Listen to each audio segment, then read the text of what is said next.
Hey there, restaurant pros. You've heard of the Great Recession, but have you heard of the Great Resignation? So what should you be doing today to attract and keep employees for the long run? I'm going to share that with you in just a moment.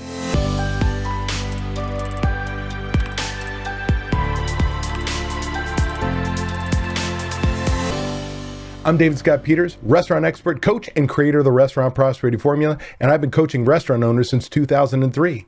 And I'm really glad you're here to learn. If you're ready to make change in your restaurant to attract and keep your employees for the long run, you're in the right place. But before I get into that, if you like tips and tricks like this, do me a favor, hit that like button, hit that subscribe button, and oh yeah, that bell, you're notified when my next video tip comes out. And for more tips and tricks for running a profitable restaurant or to hear restaurant owner success stories, make sure you tune into my podcast, Restaurant Prosperity Formula, found on all the popular podcasting services. I don't need to tell you about the labor crisis the restaurant and hospitality industry is in. I don't need to tell you how frustrating it is to run short-staffed. I don't need to tell you how owners are afraid to hold their team accountable for fear of losing more staff. The unfortunate reality is that we did this to ourselves as an industry over decades. In early October 2021, at the SCRLA show in Kiawah Island, South Carolina, where I was a speaker, the keynote speaker, John Pollock with Technomics, they're the numbers people for the restaurant industry, said in his presentation entitled State of the Industry, that the steady decline in hospitality workers wanting to work in our industry and their happiness or lack thereof was nothing new. It had been getting worse year after year after year.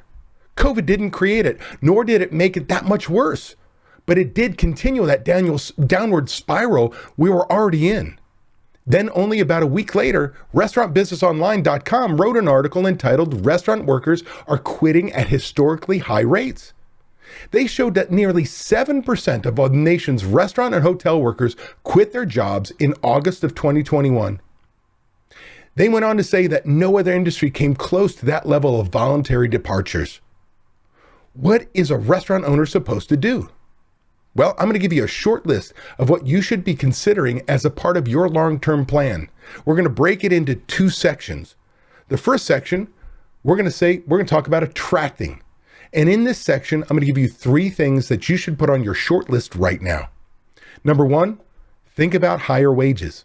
Now, I get it. We've been fearful of $15 minimum wage coming from coast to coast, New York and California, all the way squeezing its way into the country. Well, I've got news for you.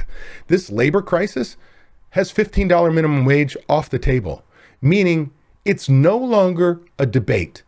It's not when it hits here, it's here. Because if you had not noticed, in order to attract good employees, we've been raising our wages all over the place.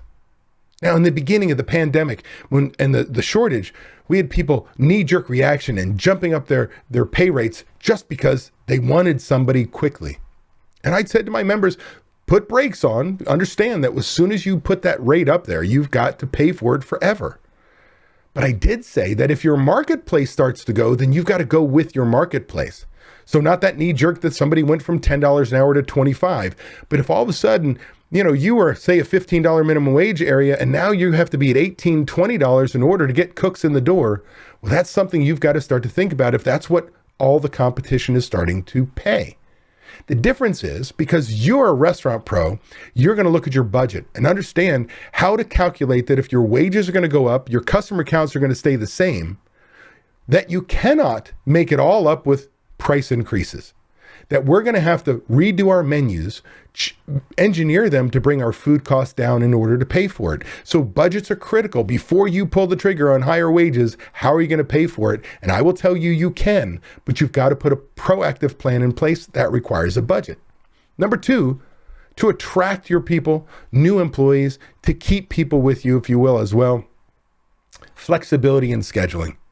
I will tell you, flexibility is the number one reason why line employees work in the restaurant business, and this labor crisis has taken that away from many of us. Too many restaurant owners are making their problem their employees' problem, which means you've got servers now working 40 hours plus a week, which normally they want to be in and out without doing side work few hours as possible to make as much money as possible. And now they're working 40. We have line cooks who love overtime, but for the last 12 months, 16 months, 18 months, they've been working overtime every single week and they're burnt out. They're no longer able to go to a concert or go see a friend or take a day off or swap schedules. And you've got them working over and over again because that's all you have to remain open. Now, in the past, I've talked about, for the first time in my life, I've got restaurant owners talking to them about closing 1 or 2 days or even shifts in order to make change to bring flexibility back. But you've got to bring flexibility back if you want to attract people, that they know when they work for you, they can have that schedule change. And number 3, when it comes to attract, they need to see a path for growth. You need to show them a path for promotions. That means that I know that if I start here, I can go to here, I can go to here, I can go to here. Now, not everybody wants to grow in our industry. Not everybody is driven by the ability to move up, but they want to see that there's potentially a path. And if there's not a path, or there's somebody who doesn't really care about moving up, they're here for a while, adding personal development, whether it's English as a second language, whether it's learning how to sell better, whether it's learning how to communicate with other staff members better, whatever it may be, product knowledge from wine, beer, food, that they're always feeling like they're learning and becoming a better themselves, that's huge. And when you can show people that, you will attract good talent. Now, let's say you've got them. What about the people we have? Those people that stuck through COVID with you, worked their ass off, and then are getting burnt out and tired. How do we keep these people? Well, I'm going to give you 3 tips in this area too that I want you to add to your short list. Number 1, consistent management. Yeah, management.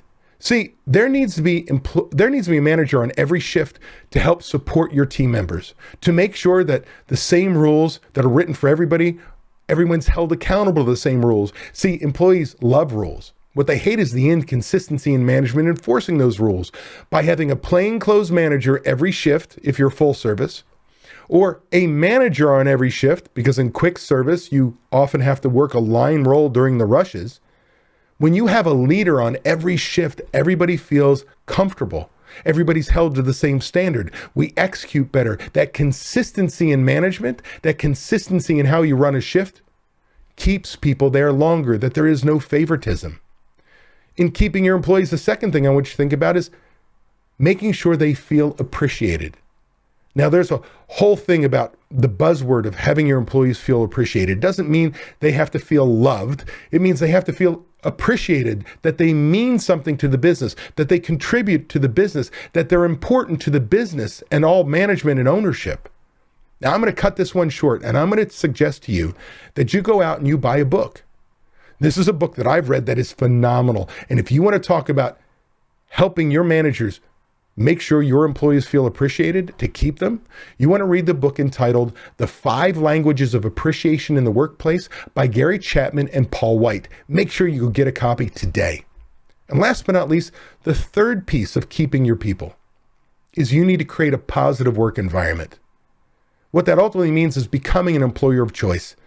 That when somebody asks one of your team members, hey, do you like working here? They go, oh man, it's awesome. Not, oh, this place sucks. I can't wait to find another job, and so on, which takes 6 months to a year to change culture if you're not already there.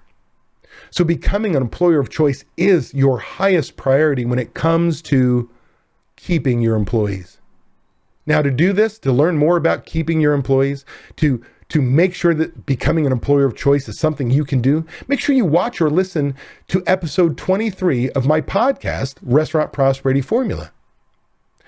While there's no quick fix to the labor challenges we face, by simply putting forth the effort to attract and keep your employees, you'll get results. The key is taking action today. If you're tired of not being able to leave your restaurant because no one else knows how to run it, I want to make sure you know it doesn't have to be that way. You can leave your restaurant. It is possible to build a team of people who know how you want the restaurant to run with trained and responsible people in place. You can give yourself time away. What would you do if you had time away from your restaurant? Would you sleep better? Would your relationships improve? Would you feel more relaxed? These are all things you deserve to experience as a business owner. It's why we own our own businesses. If you would like to learn how to own a restaurant that doesn't depend on you to be successful, click the link in the description to watch a free video to learn exactly what you have to do. Also, be sure to subscribe to get my weekly tips and watch these 2 videos to get more information and guidance for running a successful restaurant.